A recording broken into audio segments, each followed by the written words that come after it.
Hello, everybody. This is Raj H1 coming to you on I think this is probably the eighth podcast, I think it might be the Isolation. ninth. Is it the ninth? I don't It remember. might be, yeah. I'm sure you know that's Josh who's speaking, and you see him on your screen. And we are about to start the next chapter of Isolation. Josh, it looks like you're at home now. Yes, I'm back in Manhattan. It's good to be back home. It's good to sleep in my own bed. It's good to do burpees on my own floor. So still doing the burpees, huh? Oh yes, and yeah, in the time that I've lived in this apartment, which is over 20 years, I've spent years away in other places, and this 3 months away was a bigger culture shock coming back Really? that I Why? was surprised at. Well, the first thing was coming across the George Washington Bridge and being able to see southern Manhattan so clearly, which I take it was that there was just less pollution around. And there's a lot less people, a lot fewer people here. So it seems like there's less pollution. Uh-huh. And there's a lot fewer people. And you know what? Food is one of the big things. I'm surprised at how much more accessible food is here. Food that's not packaged, that's from local places where I know the farmers, things like that. Up there, it's just really difficult. And Right. It was really easy to get food from California shipped in and packaged doof stuff. Oh, the farmer's market open in your area? Well, the farmer's market in Union Square, I don't think ever closes. And the food co-op here, see, I should say that to get to all the places that I know to shop here took me years. Now that I know them, I know where to go immediately. Okay. But it took me a long time to find them. And 3 months, I guess, was just not enough time to really tune into the places up there where I could get stuff. I found a few places where I could get stuff, but I was still building relationships. So Right. I guess if I'd lived there for 20 years, I'd probably have it all figured out there as well. Mm-hmm. But also just I know a lot of people have been living on their own and they might feel lonely, but oh man, it feels great to have the space. I mean, it's a smaller apartment. I was going to say it's a small space, but I wouldn't call them hoarders, but they definitely keep a lot of stuff up there. And so there's no space. uh-huh. And yeah, I mean, certainly I think people who followed us through this saw the first 2 months, I think, was like great. Getting to know my mom again, getting to know my stepfather again.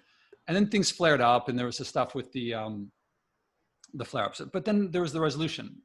Mm-hmm. And getting to a deeper level of understanding, which you know happens. It's kind of weird because I think stick any three people together where they can't get apart, something's gonna come up.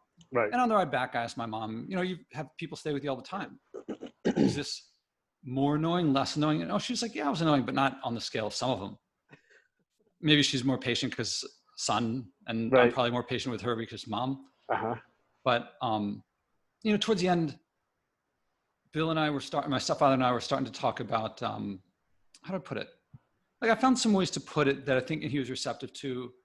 And like I said to him, imagine all the stuff that you do that you love to do, like riding the mower around. He doesn't love to ride the mower, but he loves the look of the, his domain, his mansion, his territory. He likes his seeing kingdom. a well-known, yeah, exactly.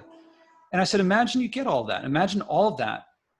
And you take into account the people who are affected. I don't know if that'll change your behavior at all, Mm-hmm. but there's exhaust coming out the back and there's things like that. And imagine taking them into account. And I just left that with him. Right. It's what you do with it is up to you. And I'm curious to hear what he comes back with. It's possible he just forgot I said it, but it wasn't, I don't think he saw it as inflammatory. And I'm actually very curious to hear what he comes up with, if anything. Right. So did they bring you back to the city or? My mom drove me back. She had her dentist is in the city. So Mm-hmm. I piggybacked on her. She's been having tooth pain, so she had to come in. Right, because they've now opened up. I think that's part of the first part of the opening that you can go to the dental offices and whatnot for opening up to people. That could be, but I think she had a lot of pain, so I think it probably could have qualified as an emergency, which probably would make it, yeah. Okay. So the air, when you got back to the city, was it cleaner, fresher? I can't tell by breathing it. Mm-hmm. I do remember when I got up to there, when I'd wake up in the morning, I didn't have the phlegm in my throat. And now being back here, I seem to have less of it. we've certainly had nice weather here. It's been, I Right. mean, we had a couple of warm days, but it's been pretty nice. Right. The litter on the ground is greater. I Really? mean, oh yeah. I mean, more than I remember. It's No, really, no, yeah. when you say litter on the ground is greater, do you because of the mask and gloves? Because I've seen quite a few surgical mask and gloves and K95 mask, like just thrown all over the place. There's definitely that, but Hmm. also the usual bottles and things. I mean, the Greenwich Village right now is, there's a lot of bars and a lot of people out, Yep. Yep. and then there's all the litter from the bars. So there's all these Right. plastic cups and napkins and liquor bottles and things like that. Uh-huh. I don't know how the liquor bottles are getting out. I mean, I think people are bringing liquor bottles with them, but and I mean, sometimes the streets, it's like I can't possibly. I have to go all the way in the middle of the street to get by without keeping 6 feet apart. Hmm. And Are you making a conscious effort to keep 6 feet apart, or yeah, generally, I mean, I haven't gone out without a mask, okay? and I wash my hands for 20 seconds when I get back in, even when I don't touch anything. I just want to, you know me, I get into a habit, and I Uh-huh. prefer to make habits of things than to like wonder, should I do it this time or should I not do it? I just do it every Right. time. Uh-huh. And 20 seconds is not like, it's not a lot out of my life. Right. So when you're going outside, or since you've been back, since when you are outside, do you find that there are more people on the sidewalk or less? And when you see if there's more, do you cross the other side so that you're the only person on that side of the street? Well, Manhattan has a lot fewer people right now. Yep. I mean, it's really like the streets, like you can, I mean, even when I'm jaywalking across a big avenue, there's no cars. Right. So that's a lot easier. Oh, I Right. think, by the way, I think the other thing about the litter is that I think that there aren't as many people picking it up. I think the sanitation is not as much right now. Okay. I'm not sure, Right. but I would guess that they're saving money on that. Hmm. I don't cross the street. During the day, it's not so much. It's just when the bars are full. So, I mean, right now it's Friday night. Yep. So I was just I was out for my walk, picking up garbage and had to pass by a couple bars that were starting to fill up the sidewalk because no Yeah. one's inside the bar. Right. No, that's right. And They aren't inside because I have a friend who lives in the village off of Greenwich Street, and I noticed when I was there the past couple of weekends that it has been. I noticed the people on the outside, and I wondered. I thought, wow, I've never seen it this way. Like, people look all out in the streets and they're drinking and they're having a good time. I guess it's like, wow, this is strange. if I were younger and there were no pandemic, I would dive right in and it looked like a lot of fun. Yeah. I mean, it's definitely people having fun. I'm not going to take that away from them. Yep. Um, oh yeah. I told you about that I was getting my feet ready for barefoot running. No. Oh, I didn't tell you about that. No. So one of my guests on my podcast, Nir Eyal, let me go back a step. You've heard the term barefoot running? Have not. Okay. So usually when people think of running, they think of running shoes like the kind that Nike invented in the 80s or 70s or whatever. Okay. And then they're minimal shoe running, which is like the shoes are like almost moccasins. You've seen the ones with the 5 finger or the 5 toes. Yep, I've seen those. So I started getting back pain years ago when I ran and I got orthotics. And then I gave up on running for a little while. And then I switched to minimal shoe running and then the back pain went away and I like running that way. When most people say barefoot running, they mean minimal shoe. Well, Nir Eyal, my guest, goes barefoot running, full barefoot. And I don't know if you know, there've been Olympic marathon gold medalists who ran barefoot. People have won the New York City and Boston marathons barefoot. And go to Kenya and it's like kids running around barefoot all the time who end up growing up to be some of the world's top runners. So when I was out at my mom's house, when I would walk to pick up the garbage, I would walk barefoot. And I didn't realize the ground there was really rough. It's not a particularly smooth blacktop for the street. Right. So I've been walking and trying to train my feet to get used to it. And by the end of it, I could walk miles and miles in at the beginning, I couldn't walk more than a couple of yards. And now I got back here and the streets down by the river are not streets, but the bike path and where people go run is so smooth. I was like, oh my God, I've toughened up my feet way more than necessary. So tomorrow morning is a running day. I'm going to go for my first barefoot run in Manhattan. Interesting.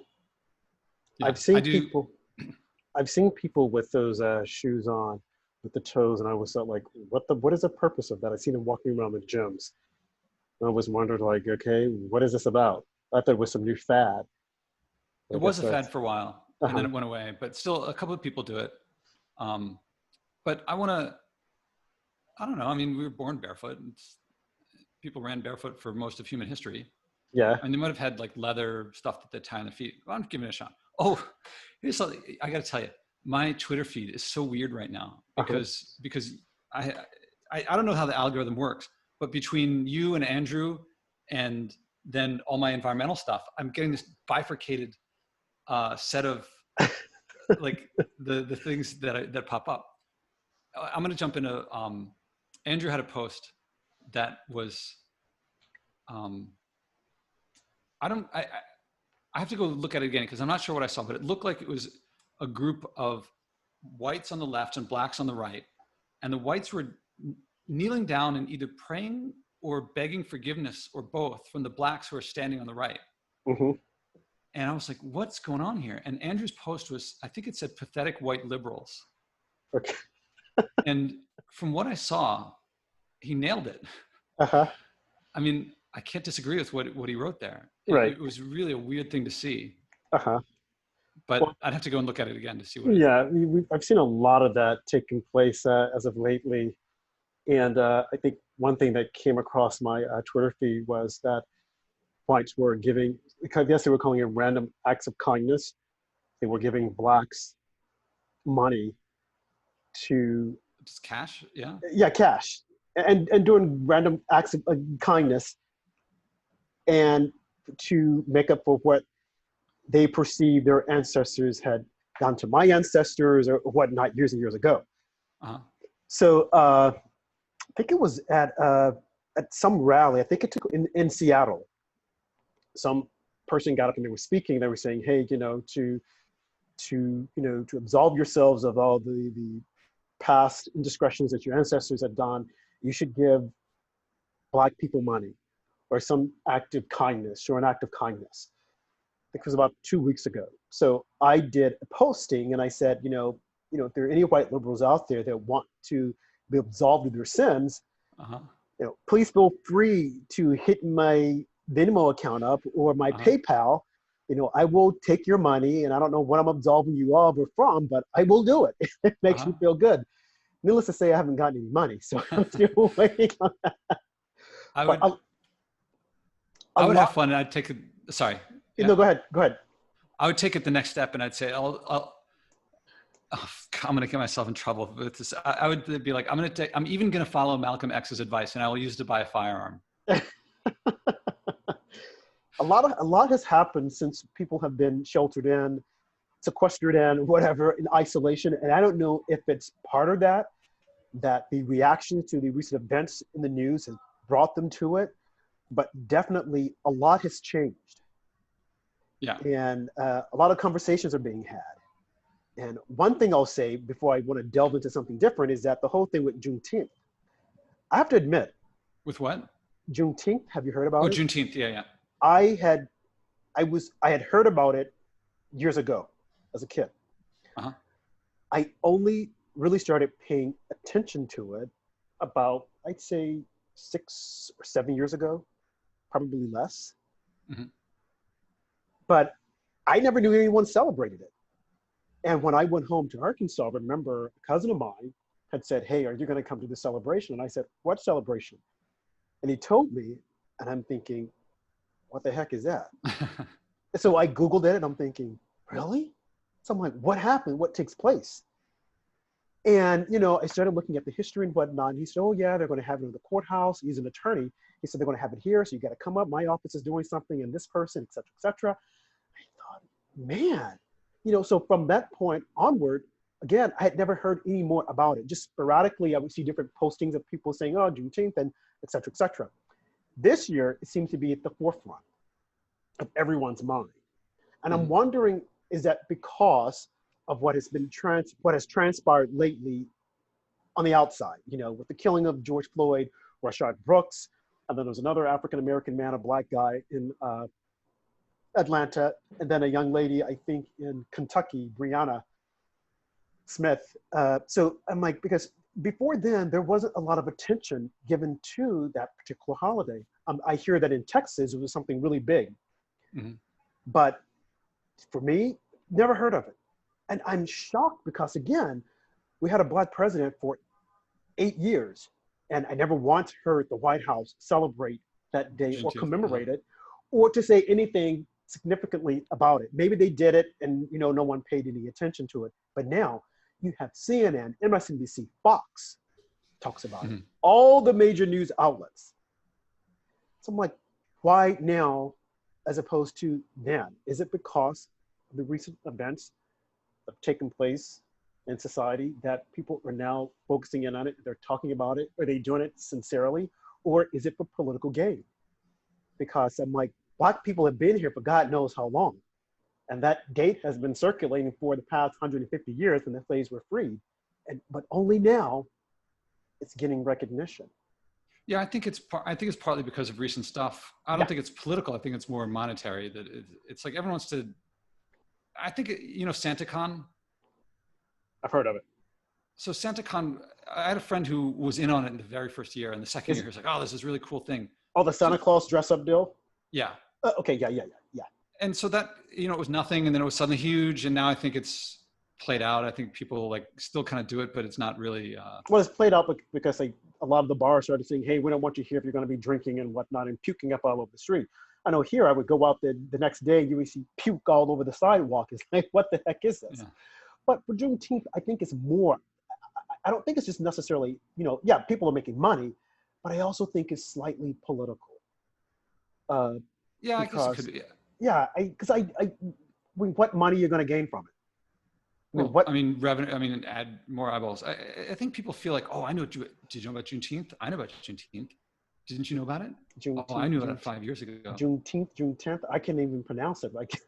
That's my ignorance of not knowing that much about it. And I'm Black, and I would think that I would. Again, it was never taught in school.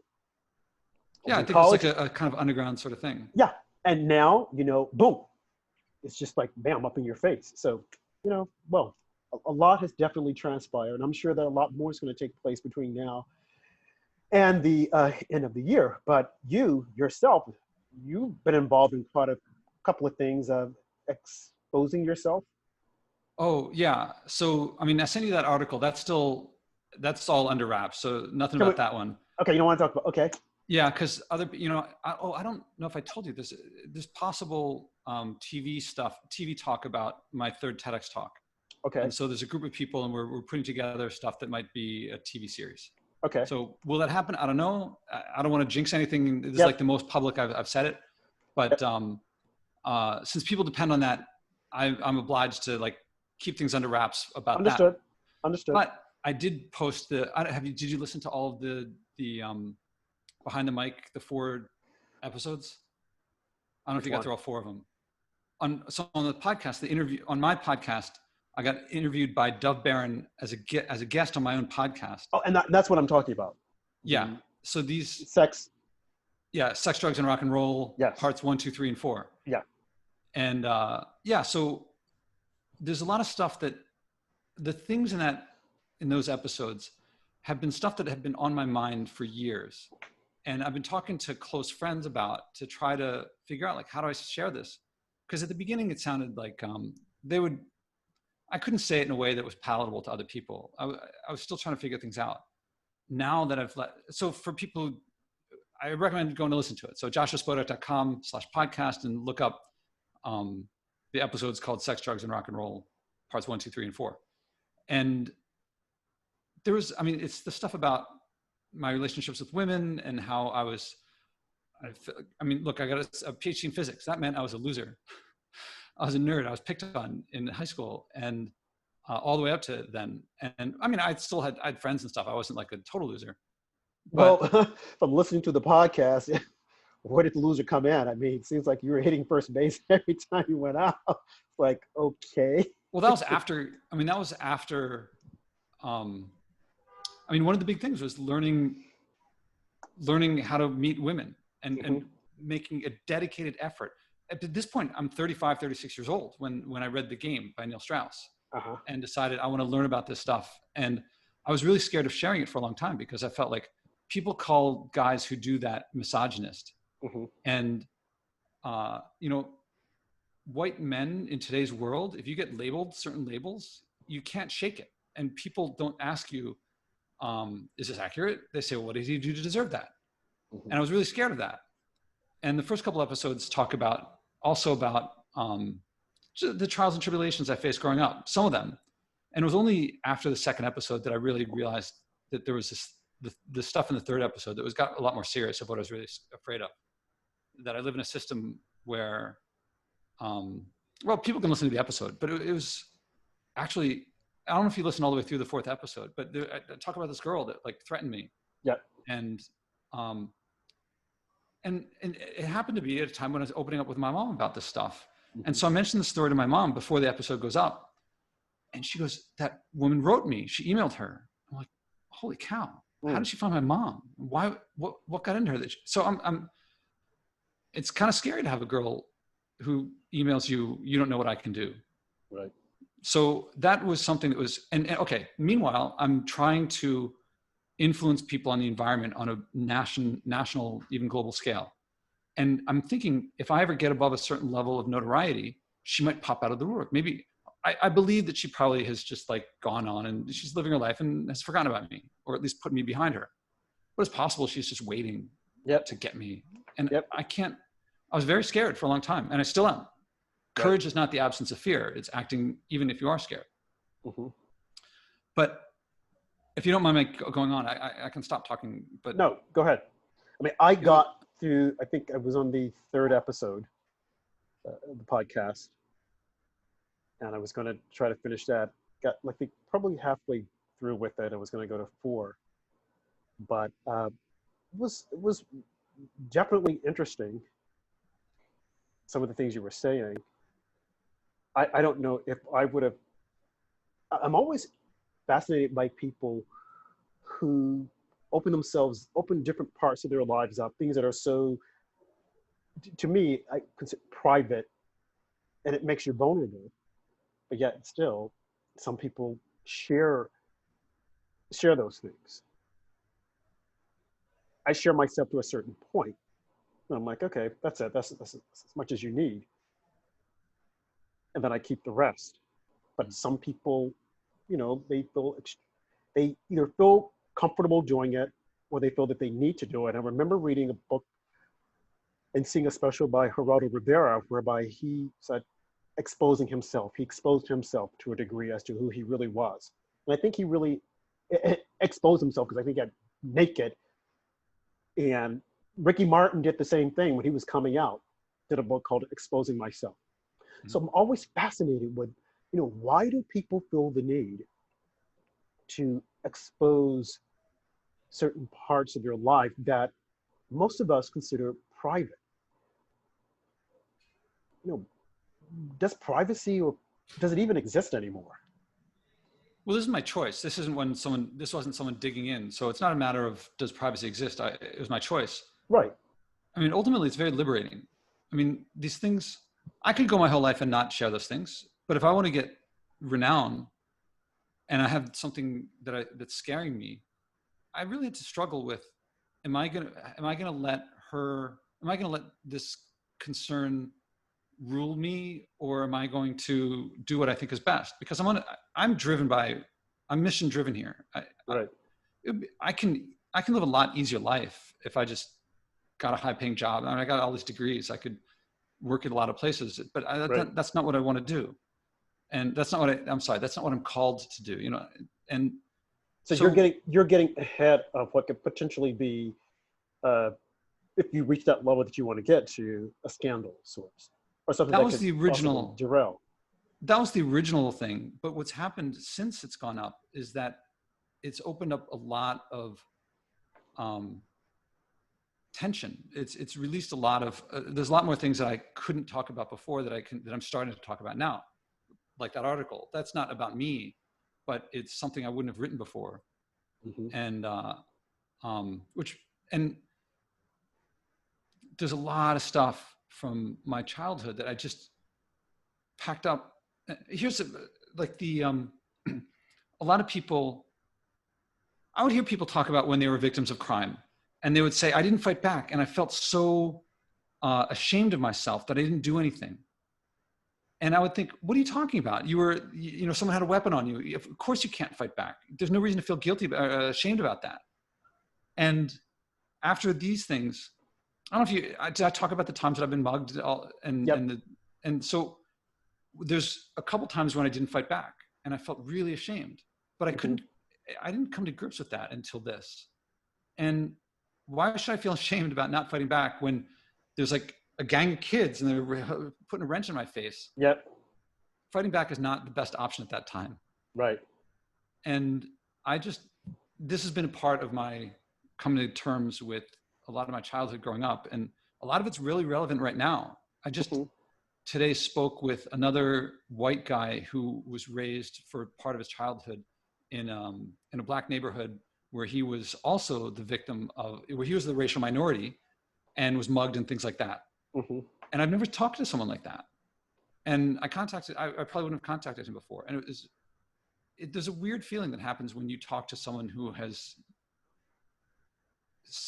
experienced something very similar to you, not exactly the same, and no one else has. Because right now, I think I've told you that there have been times when friends were over here and I would talk about my experience, and they would say, friends of mine said, we know you, so it's okay to say this with us, but be careful where you say this in other places because you sound like a white supremacist. Right. I'm like, I'm talking about equality. This is like the opposite of, and they're like, well, that's what it sounds like. And so I've had this whole life of not being able to talk about my personal experience. And frankly, when I hear people talking about, you can't escape, like this phrase comes up a lot. There's no getting away from it. It's every moment of your life. You feel this way. I'm like, that's what it feels like. Right. But I think I'm supposed to give people money for some guilt, which I don't feel. And so I'm still working out how to share this stuff. It was more sex and women in those episodes, but the race stuff is I'm working through my experiences there. Well, something that you said is really interesting. You said that your friend said that, we know you, but don't tell anyone else because you're coming across as a white supremacist. Interestingly enough, I did a podcast last night, and I covered that, what you just mentioned exactly. And basically what I was saying is that, and I'm not saying that it's fair or not, but at this atmosphere that we're in now, there are certain things that if a white person says, it will not be received well. You will be labeled a racist, a white supremacist, or what have you. Everything possible that would derail your career, and it's happened to a lot of people.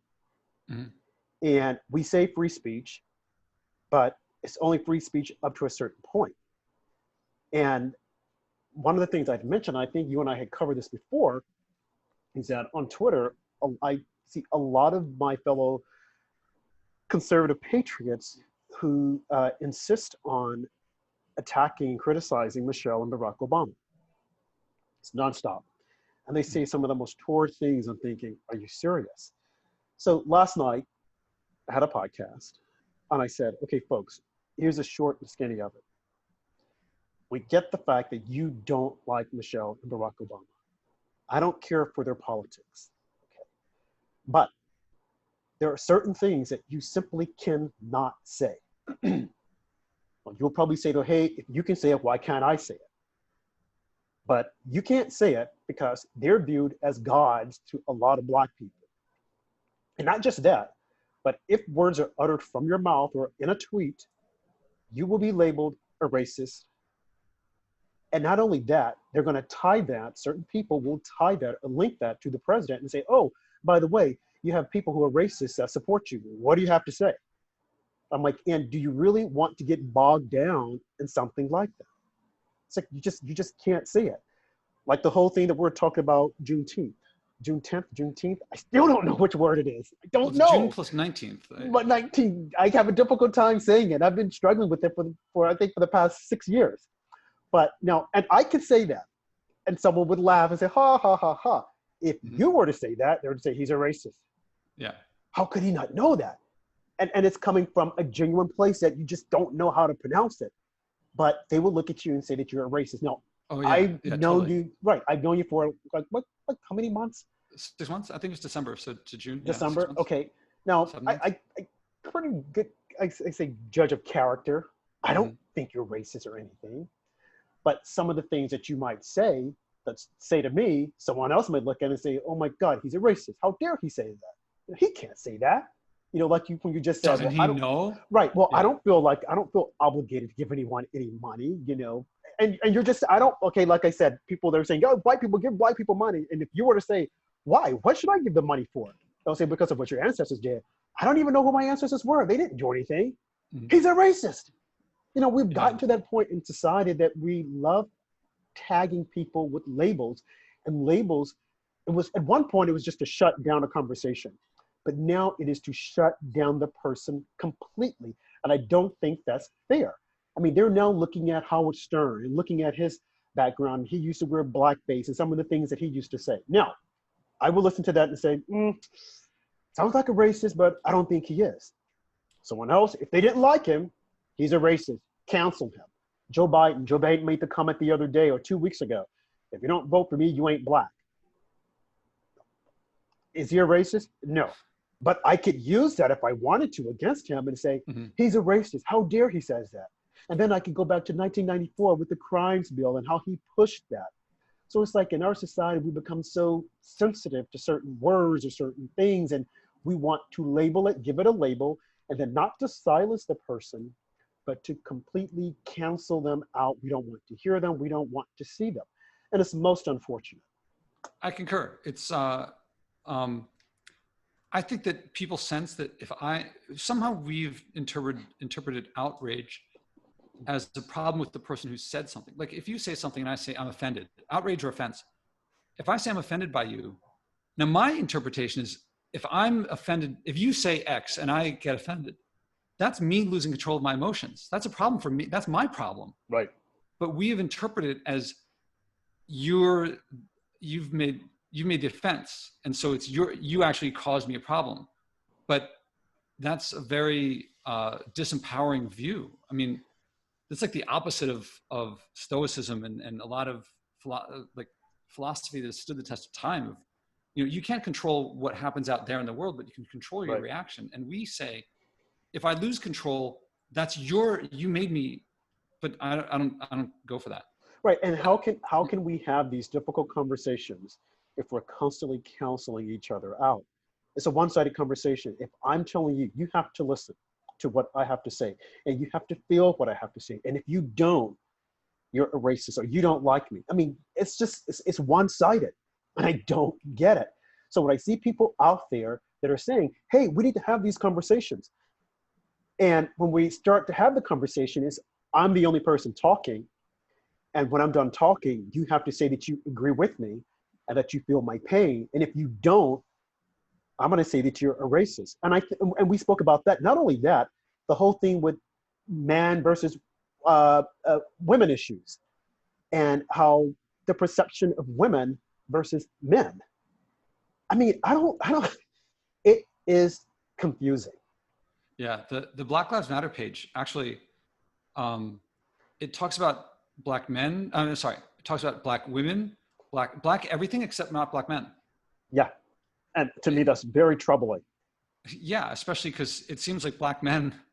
I mean, if you look at the ratio of who gets uh, violently victimized by police, the ratio of men to women versus black to white, it's like much greater. And if you look at Right. the who's in jail, Uh huh. and uh, and then when I don't know if you saw my post, maybe we talked about this before, but you saw my post about what about men, Yep. and people are like attacking. No, I get a couple comments that are like, I'm glad you said that because I've been thinking that too. But Right. then the big stuff is like people hit me over the head with like, you don't understand. And like, and Right. they hit me with like this all lives matter stuff. I'm like, what did I say about that? Like, Yeah. Well, one of the things is that I mean this, and we're going to have to definitely have this into two conversations, two podcasts, because I've got a lot to say about this. When you mentioned Black Lives Matter, I mean, if I were to go into dissecting that, there would probably be a lot of blacks attacking me because of my view on Black Lives Matter. It's a catchy phrase. It makes you feel good. It sounds spectacular. But when you start looking at the individuals that put it together, like you said, you look at their website, hardly mention the Black men, if any. And the women who put it together, their background, I think 2 of them were lesbians. So nothing against my lesbian brothers and sisters, my gay brothers and sisters. So please do not attack me. I'm just stating the fact. Their position on Black men is almost non-existent. It's like you just completely write them off. And then when you look at society and you look at the vote, now it's becoming political, and that Joe Biden has to pick a Black woman. What about Black men? What about a Black man? It has to be a Black woman. So I mean, that could be, and once he said it, he's kind of to stick with it. Well, and then there's a little bit more. Not only that, but a majority of the Blacks that voted for Donald Trump in 2016 were men. Black men have a favorable view of Donald Trump than Black women. So there is a push that if we're going to win, if the Democrats are going to win the election, they're going to win it through the Black women vote, female vote. Hence, if he puts a Black woman on the ticket, without a doubt, he's going to win. Now, within the Black community itself, the head of the household, contrary to popular belief, is the Black man, not the Black woman. But throughout history, for some strange reason, there's been this push to put the Black woman at the forefront. Of a Black family? Of the Black family. So when you look at the Black household, you see many of the households are without fathers. Why are they without fathers? Well, because of the social programs that were created by the Democrats, that if a Black man was in the household, the family, the man can't get a job, so they had to go on public assistance. And if they saw that the Black man was in the household, they would get less money for the family. So what did the Black man do? Like, well, I want to take care of my family. What I'm making, this nickel and dime job, is not going to be enough. But if I were to leave the family, my wife and all my kids, the government would take care of them. So whenever that Black man is reintroduced into the family, the benefits are cut down. So it's almost systemic. They talk about systemic racism, but that's also systemic to keep the Black man out of the household. So what happens?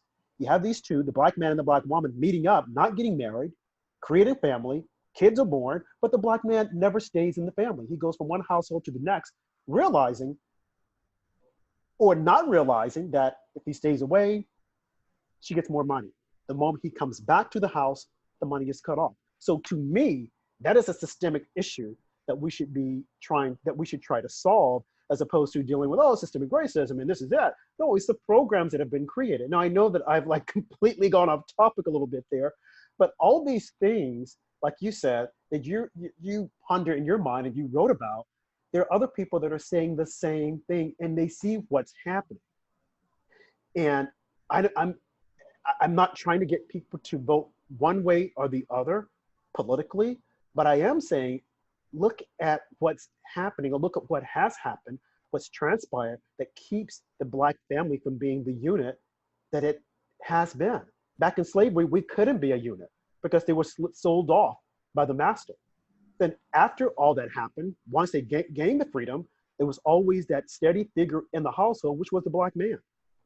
But over time, because the Black man could not earn wages to take care of the family, social programs were introduced that for the most part said, hey, if he's not there, you'll get more money. And then you have this, the cycle continues and has continued up until today. So now there is a push to put the Black woman back out there. I think a co-host, a talk show host even said once that, if we're going to win this election, it's going to be through the Black woman, because the Black woman down through the years has held together the Black family. She's done this, she's gone out, she's taken all the abuse. She's been raped by the white man. This has happened to her and that has happened to her. It's like, but look at what has happened to the Black man also. Mm-hmm. I mean, equally, everyone has suffered. I mean, the institution of slavery just has psychologically just really destroyed a lot of people. And I think down through the years, that psychological damage has just like manifested itself from generation to generation. So, but again, I know that I like went off on a tangent there, and we are getting short on We're time. running out of time. Oh man, I was So so much to yeah, this say. is just really good. So this is just a teaser to further conversations that Josh and I will be having. So definitely tune in to his podcast. Josh, your podcast, where can they find you? JoshuaSpodek.com/podcasts, and it's the Yes, Leadership in the Environment podcast. yes. And you can find me on Twitter, RobJH1, and also on Periscope, whereby I am dissecting weekly and current events. So I hope you enjoyed this. Stay tuned for the next podcast. Bye. Thank you.